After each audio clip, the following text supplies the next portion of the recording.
I got the script of Independence Day, and I start reading Independence Day. Yeah. Oh, I left that part out. And I'm reading it to my buddy in the car. I'm like, isn't this a bad line? E.T. phone home. That's stupid.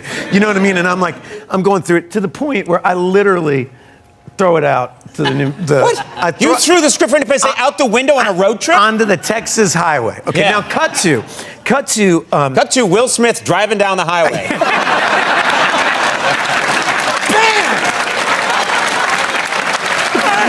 The next summer, I'm dating this girl, a wonderful woman. It's 4th of July, and everybody wants to go to the movies, right? We're with a big group of people, and everybody's like, hey, let's go to the movies. What do you want to go see? And everybody's like, let's go see Independence Day. And I'm like, all right, I'm sure, this will be amusing to go see how bad this is. I walk in to the theater. Obviously, it's completely sold out, right? Yeah. You cannot get in.